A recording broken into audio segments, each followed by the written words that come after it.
Thanks very much. Good morning, members, and welcome to this reconvened meeting of the local review body, which is reconvened from the meeting of the 30th of November 2021.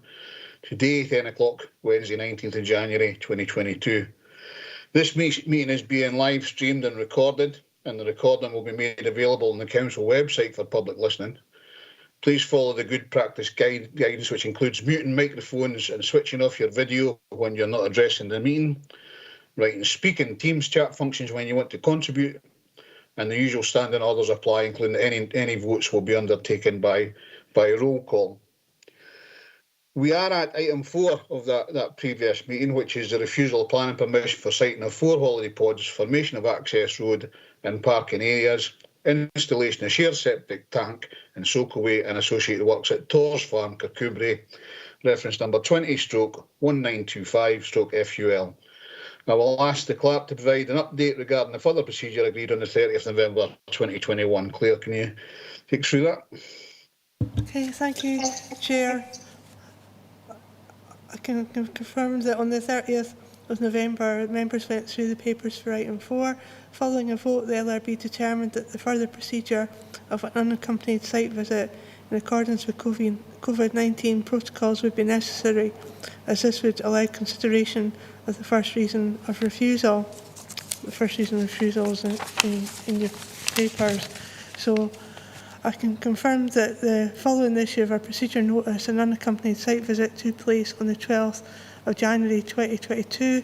All 5 members of the LRB were present, and together with the independent planning advisor.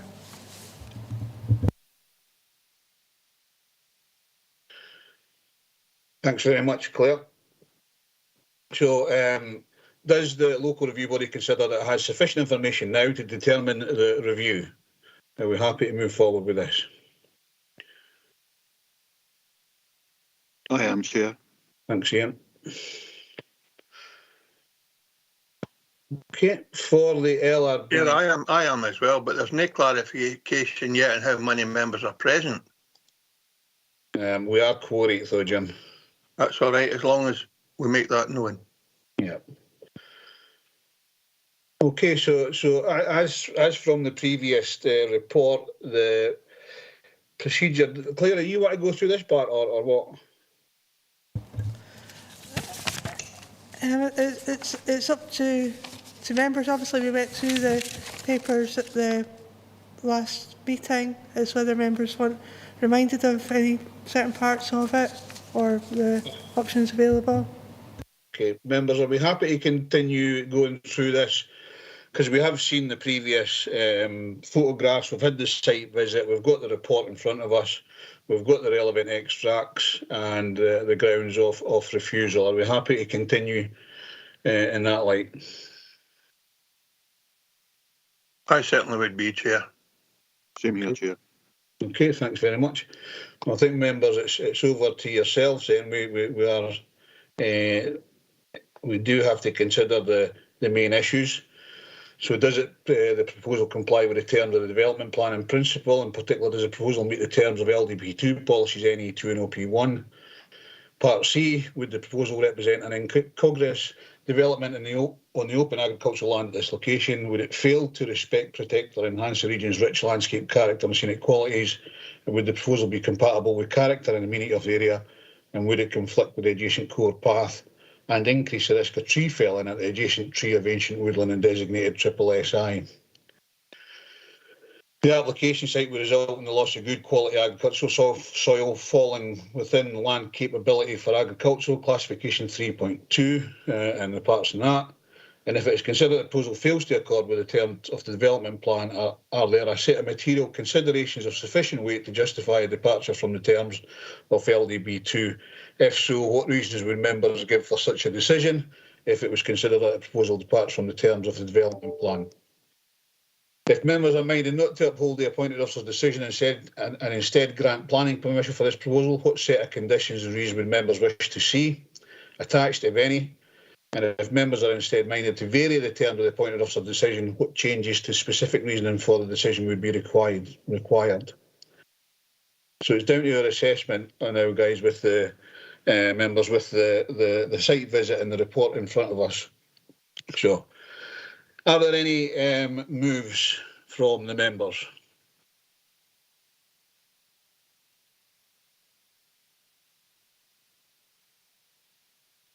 I can't see any, so therefore the decision to refuse, I would suggest is correct in this case, and I would move so. Are there any amendments to that? I'll second your proposal, Chairman. Ian, you want to come in? Thanks, Chair. I suppose I felt the site visit was appropriate, Chair. So I had a good look round. I was a couple of minutes behind some of the other members because a couple of us got lost in the way there. It was a difficult place to find. It certainly was from my point of view. But I think so. I had a good look round. So I looked at the woodland, the visual impact it would have in that local area, what's already there, what exists, and obviously the agricultural soil that's mentioned within the quality. I'm saying I totally agree with the contents of the representations that we made in regards to it. But because it looked fine, but I mean, it's probably more applicable to be able to evaluate that in the summertime, I think, probably. But my view was quite clear from being on site that I didn't have any real issues with regards to these pods being sited there. I felt in real terms in regards to the potential loss of trees, it looked like an overgrown hedge, which could probably be topped anyways. I don't think it wasn't like it was more of a regen type of timber that was there. Again, it was all types of beech, hawthorn, that type of stuff. It wasn't like a plantation or anything like that. There might have been a light risk there, but I see it almost immaterial in regards to that. But I don't think there really would have been.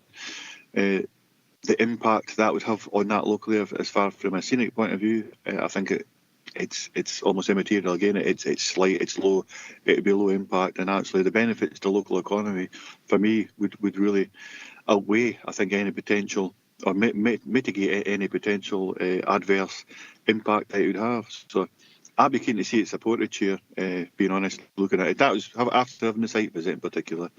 I think it's we should be encouraging as a local authority these type of enterprises, especially in this type of area. We've seen how remote it was. I did find it difficult to find it when I did find it, but it's very remote, and as we're well aware, and especially in the west of the region, we're looking at every conceivable way to try and boost tourism. And I've heard yourself on about that on many occasions, Chair, for your own self at a personal level. So I would like to see it supported, Chair, on the grounds. Predominantly, I'll take advice for our independent planning advisor, certainly, but the economic benefits in that area would certainly outweigh any potential negligible, I would say, impact it has in that local area. For 4 small pods, the access road, it would be minimalistic as well. I've got a different view to the original case officer, I think, which I'm entitled to, Chair, but I don't think it's that big an impact. Thank you. I think all members are entitled to their view, Ian, and they should quite rightly see it at these LRBs or Planning and Applications Committee. Andy, you want to come in? Yeah, thanks, Archie. I was kind of swayed with this. I obviously had a mobility problem getting down right into the site itself, but I went along the low road, along the service road that's at the other end, and looked back the way. And I have to say, the thing that's swinging me more than anything else here is there's absolutely no objection for anybody other than the case officer, and it's down to interpretation. And I'm inclined to agree with Ian here, is that I don't think, from where we all stood and looked back down at it, at best you would probably see a bit of the roof. But when you go down, low down, and look at up the other way, you can't see the road. You know, it's so I don't think the visual impact has got any weight, at least in my mind. But what's really swaying me is the absolute absence of any objection of any kind by many locals. Now, I don't know if that's a relevant reason for supporting Ian, but that's my view on it anyway. And if Ian was hoping to put an amendment in, I'd be happy to second that. Before I bring David in, Ian, would you put that forward as an amendment? Certainly, Chair. Thanks for the opportunity. So I'm probably looking for a bit of advice for yourself, David, but I said I was on site and I felt the impact that's been referred to, whether it's trees, visuals, even the soil. I'm a wee bit, I can't really mention in regards to that. I haven't been seeing soil samples or such like, but the quality of the soil was in question as well. So I was kind of setting that to the side. But to me, the greater benefit, economic benefit to the local economy in that area in particular, there hasn't been letters of representation either for or against it in that local area. So I take on board what Andy's saying. But I think I've got a different view in regards to the impact it would have in that area when it comes to being a negative impact. I think it's more of a positive. It would encourage people to the area, boost from a tourism point of view.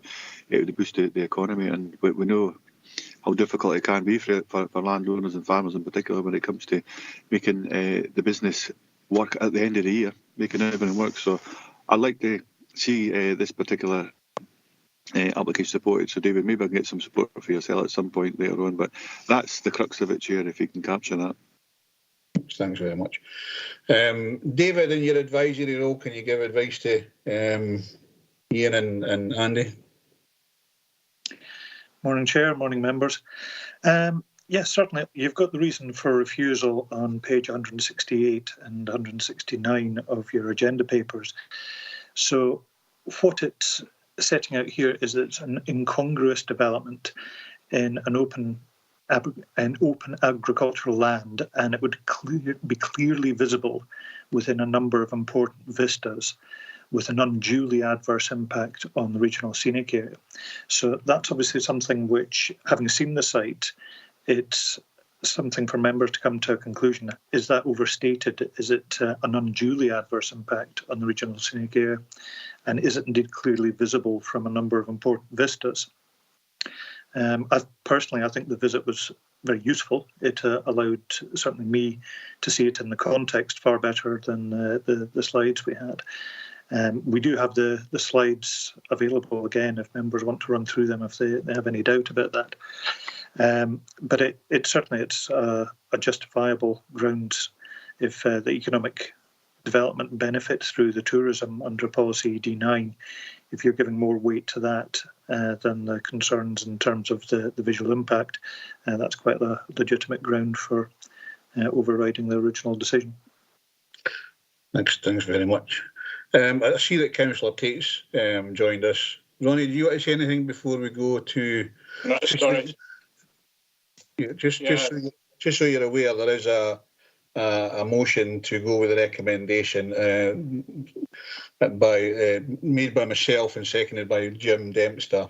There's an amendment to allow the application to go forward, which is moved by Ian Carruthers and seconded by Andy Ferguson. Have you got anything else to say about the visit? I must apologise for I was driving actually and lost contact, so I basically had to come back home again. I would go with the motion, Chair. Actually, having visited the site, I think one of the things also on the papers was agricultural ground, but I think I have to go basically with the farmer in this one. He's looked after this ground for a long time, so I think his influence on that and his expertise, on the agricultural side of things. So I would definitely go with the motion with Ian's proposal. Right. Well, I was the motion. Ian was the amendment, just so it's clear in your mind. All right. Thanks for that, Archie. Ian, do you want to come back in on anything that David said? David, as usual, put it better as I could with. So if it's ED9, Chair, but I would take an opposing view to the case officer, just in as far as the impact. I don't think it's as strong. My language wouldn't be just as strong as a case officer, and I think it's acceptable in that area, even though we would see it for a number of different vistas. I think it's been referred to within the report, but different viewpoints. Took that into consideration. I think because of the small size and scale of this particular development, the impact's minimalistic. I do take a different view, but in particular, I suppose around about ED9, I think Dave's referred to, that's where I see the benefits between them two. So I'm happy to take on board what David said, if that could be summarised by either yourself, Chair, or Claire, whoever it may be. Thank you. So Claire, we've got a motion and an amendment. Can we go through that, please? Okay, thank you, Chair. We've got a motion proposed by yourself, seconded by Councillor Dempster, to uphold the decision and refuse the application for the same reasons as stated in the report.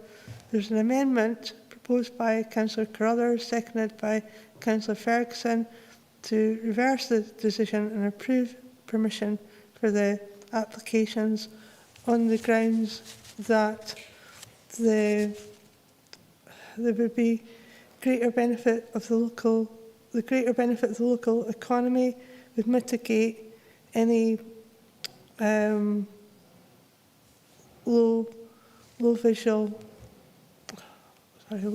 would mitigate the visual impact of the development on the site, which was thought of as low. David, do you want to advice for me? Is that a competent amendment?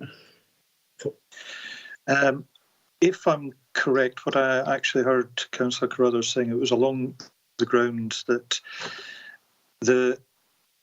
any adverse visual impact of the development would be outweighed by the economic benefits.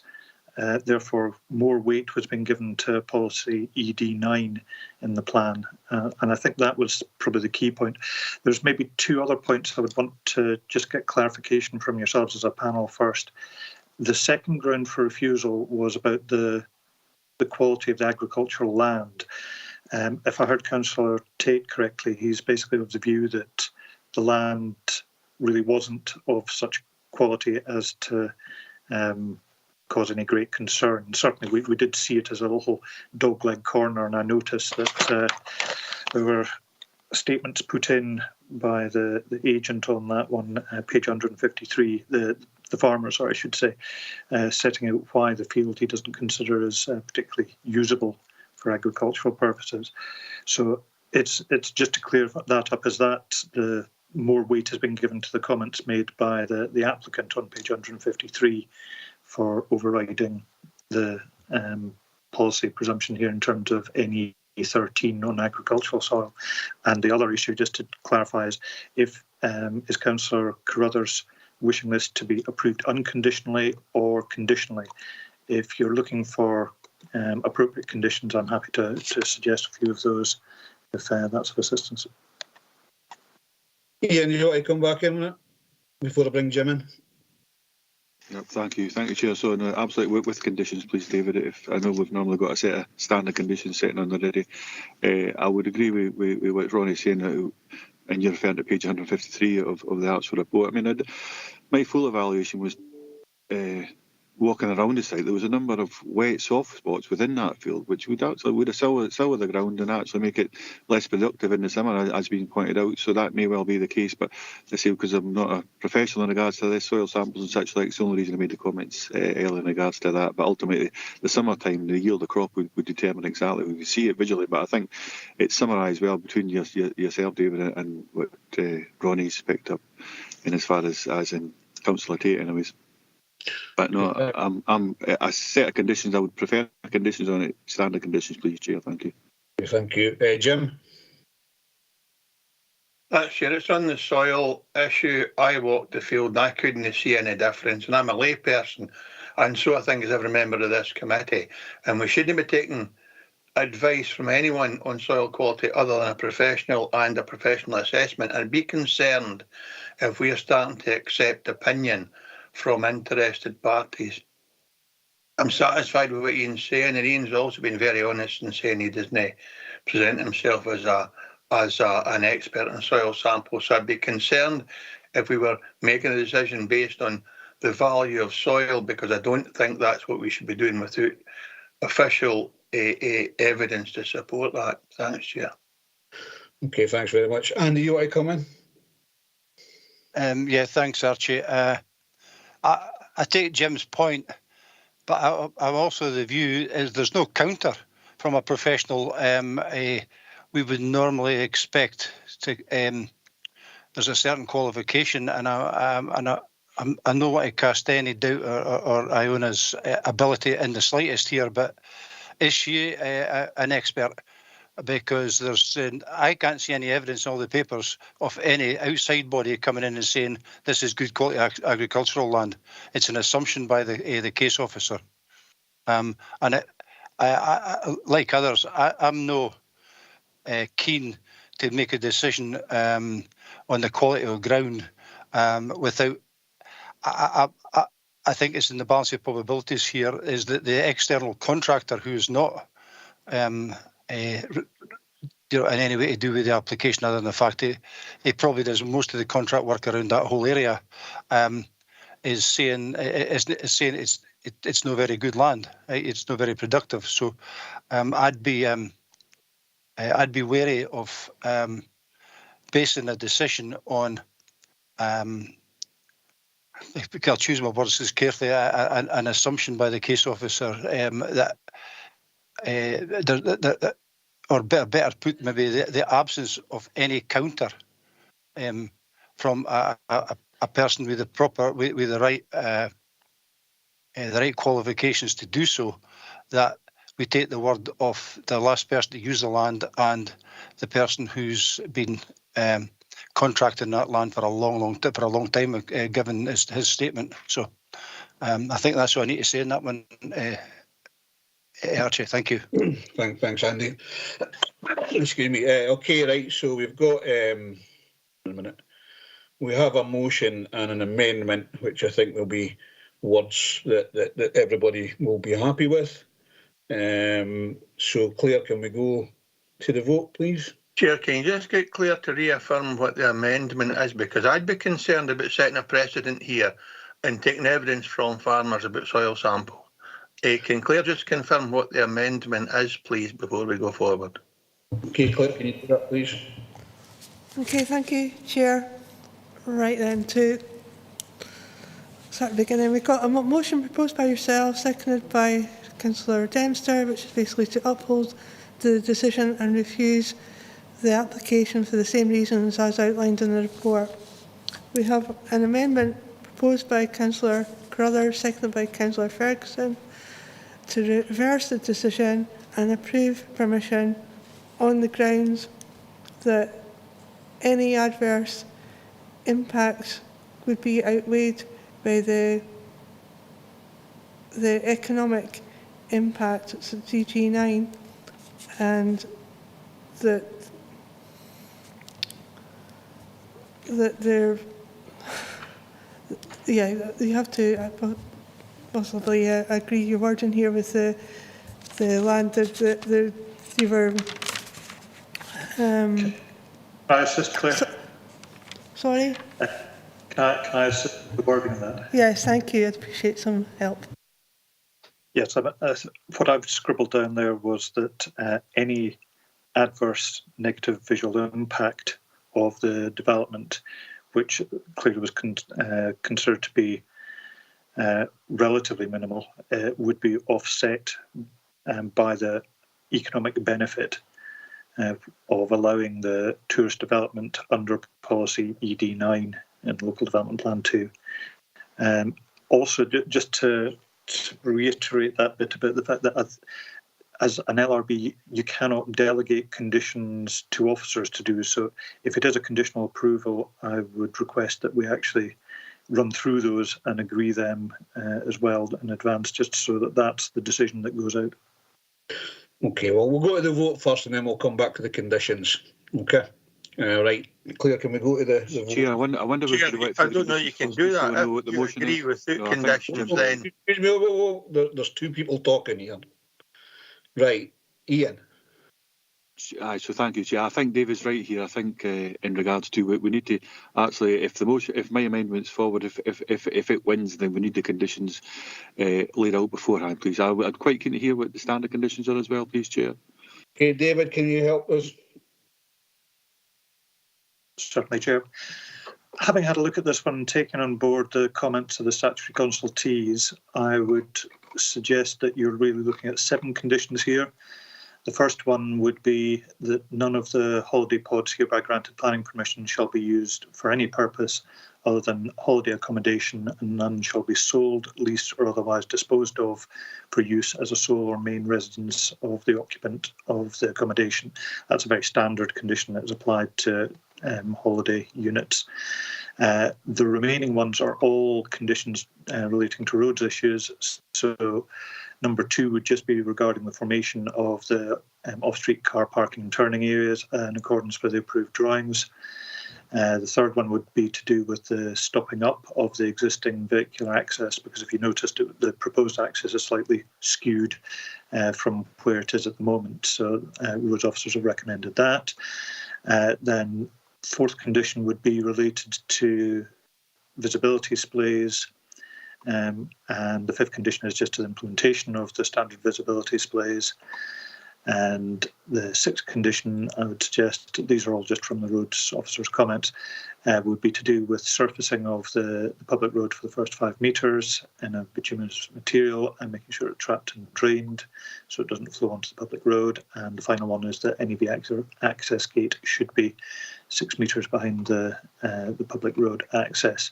In terms of directives, I would suggest that you want to attach the standard time limit condition of 3 years, a requirement to get in touch with the roads officer about that, and the archaeologist had made some comments as well about there's an outside chance of there being some archaeological interest, so a standard directive just covering that as well. Hope that's of assistance. Thank you. Jim, you want to speak? Aye, Chair, I was going to initially suggest that we do the conditions before the vote, which is great. The only other thing I want to ask is, what about tree felling? Can we do something to sort of try and protect the ancient woodland, I think it's described as? Because I see the applicant has a felling licence but claims that there's no intention to carry out any tree felling. We can't put as far as I understand, we can't put a TPO, a tree preservation order on a whole forest, but I wonder if there's some way we can try and condition that any felling has to be agreed by the planning officer in advance of commencement, in case they suddenly decide a panoramic view would be better than protected woodland and they just happen to take it all down without consultation. I don't know whether that's an option we can consider or no, Chairman. David, can I get your advice on that one? It was certainly one of the questions I was going to ask, so thanks, Jim, for raising that. Chair, thank you for that. The only hesitation I've got about that is the fact that the belt of trees, the ancient woodland, is actually with the application site, and whilst it's been indicated that it's within the certainly the comments have been made as part of the submissions that there's a felling licence which exists for the farmer. It hasn't been absolutely confirmed as part of the planning application that they own the trees. It might be more appropriate to attach that as a directive rather than a condition, but I don't know if Laura wants to provide some legal advice on that. Certainly that it's not proposed as part of the application for any tree felling to take place, and the land where the trees are situated falls entirely out with the application site. So that's my slight hesitation about wanting to attach a condition to that effect. Yes, thanks, David. Laura, have you got advice? Chair, just before Laura comes in, that wouldn't be part of my proposal, just so we're clear about that. I don't think it's part of yours either. Right. Laura, are you there? Sorry, my computer's quite slow this morning. Thank you, Chair. I would entirely agree with David there. If you've got an area of land that is out with the application site and also out with the control of the applicant, then we cannot attach a condition as suggested, and a directive, although not legally enforceable, would be the way forward. Okay, thank you. So, if Ian Carruthers no got to add anyway, Chairman, so just proceed with the vote. Yeah, thank you very much, Jim. That's what we're going to do. Claire, can we go to the vote? Chair, I wonder just before, I'm more than happy to accept those 7 conditions as David applied. He mentioned there. I think they're spot on. Okay, thank you. Andy, are you happy with that? Yes, no problem at all. Thanks, Archie. Thank you. Okay, then, Claire, can we go to the vote now? Okay, then, going to the vote. Is everybody clear what they're voting on, or do they want to outline? Clear. Okay. Clear enough. Right. Going to the vote then, Chair. Motion. Councillor Carruthers, Amendment. Councillor Dempster, Motion. Councillor Ferguson, Amendment. Councillor Tate. Amendment. Okay, amendments carried, 3 votes to 2. That's the decision reversed and the permission approved. Thank you. With the conditions that the Yes, civic. yes, with the 7 conditions, the directives and the additional directive about the tree felling. I don't think that the additional directive was suggested by Ian. I'm fine with the directive, Chair. I wouldn't agree with the language being used Okay. within the report. If Jim's right in regards to ancient woodlands, it was Fair enough. that was anywhere 9-inch wide. But I'm happy with a directive in regards to they're quite clear in regards to what the committee felt. Okay, good. All right, and I'm all happy with that then. Everybody, thanks very much for your time. I don't have any further business. Claire, is there? I don't think there's any further business to discuss today. No, nothing today, Chair. Thanks very much, everybody, for your time and your patience and your good humour and all the rest of it. And I'll close the meeting at that. Thank you. Well done, Chair. Cheers, everyone. Thanks, Chair. Thank Thanks, you. Archie. Bye.